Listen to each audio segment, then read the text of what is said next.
Hi friends, नमस्कार, जय जगन्नाथ। मोर गोटे नुआ वीडियो को आपण मानक स्वागत। केमिति अछंती संग माने भलर अछंती ना? निश्चय भल थे। भगवान आपण मानक समस्त को सब विपद आपद रक्षा करंतु। वर्तमान संग माने वर्तमान हेउछि सकाळ टाइम। आज हेउछि आपण माने जानि छंती जगन्नाथ मंदिर रो परिक्रमा प्रकल्प आरंभ हेउछि।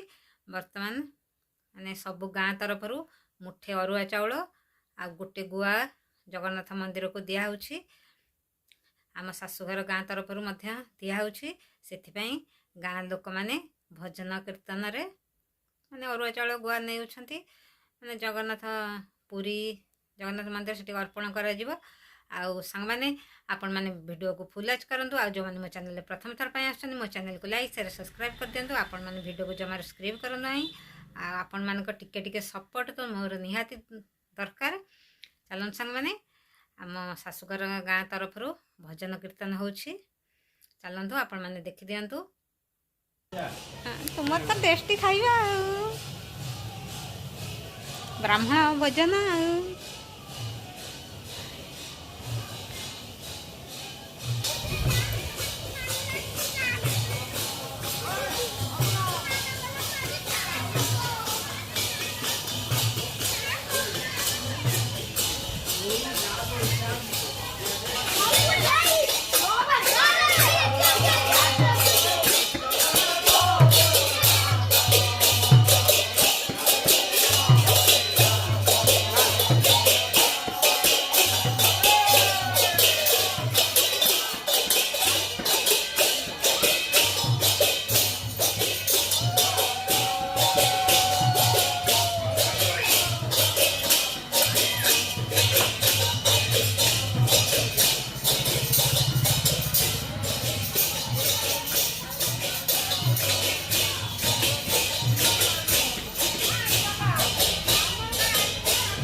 सकाळर खाइबा होछि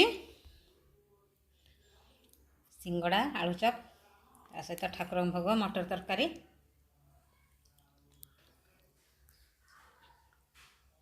सकाळर खाइबा होछि सिंगड़ा आलूचप ता सहित घुगुनी आ ठाकुर भोग कदली।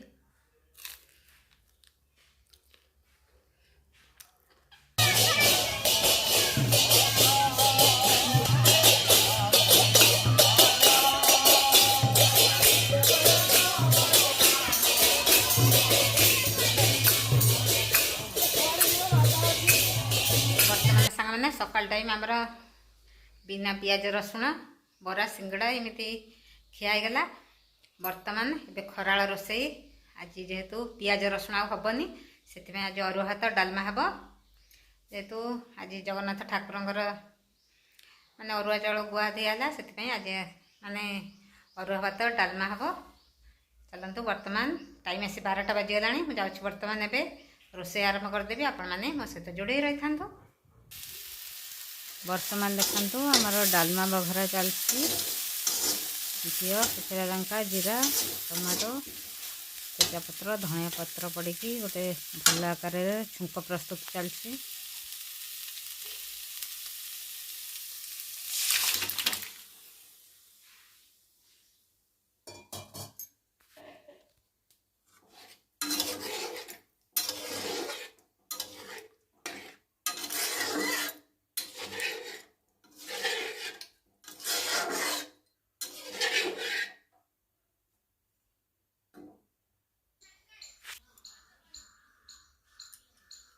ବର୍ତ୍ତମାନ ଦେଖନ୍ତୁ ଆମର ଦାଣ୍ଡ ଦୁଆର ମୁହଁ ପାଖରେ କଳସ ବସିଛି।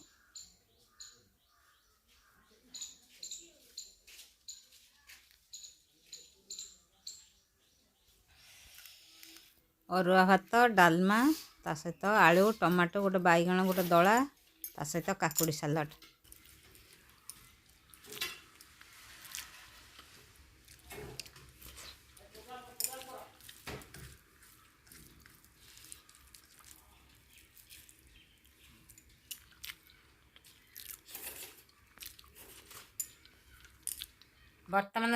ବର୍ତ୍ତମାନ ହେଉଛି ଟାଇମ୍ ଆସି 5ଟା ବାଜିଗଲାଣି। ଆଉ ଆଜି ତ ଆମର ବିନା ପିଆଜ ରସୁଣରେ ରୋଷେଇ ହେଇଥିଲା। ତା ସହିତ ଦାଣ୍ଡ ଦୁଆର ମୁହଁ ପାଖରେ କଳସ ମଧ୍ୟ ବସିଥିଲା। ଆଉ ଆପଣମାନେ ତ ଦେଖିଲେ। ଆଉ ଠାକୁରଙ୍କୁ ନଡ଼ିଆ ଗୁଆ ଆଜି ଦିଆହେଲା। ତା ସହିତ ମୋର ଆଜି ତ ସବୁ ମାନେ ଘର ପହଁରା ପାଇଁ ବାସନ ମଜାମଜି ସବୁ କାମ ସରିଯାଇଛି। ଆଉ ତା ସହିତ ବର୍ତ୍ତମାନ ଏବେ ଟିକେ ମୋବାଇଲ ଦେଖିବା ହେଉଥିଲା। ତା ସହିତ ଆଜିର ଭିଡ଼ିଓଟି ମୁଁ ସାଙ୍ଗମାନେ ଏଇଠି ଏଣ୍ଡ କରିଦେଉଛି। ପୁଣି ଆପଣମାନଙ୍କ ସହିତ ଦେଖାହେବ ନେକ୍ସଟ ଭିଡ଼ିଓରେ। ନମସ୍କାର, ଜୟ ଜଗନ୍ନାଥ, ଲଭ୍ ୟୁ ଅଲ୍। ଆପଣମାନେ ସମସ୍ତେ ଭଲ ରୁହନ୍ତୁ, ଖୁସିରେ ରୁହନ୍ତୁ, ଆଉ ମୋ ସହିତ ଯୋଡ଼େଇ ରହିଥାନ୍ତୁ।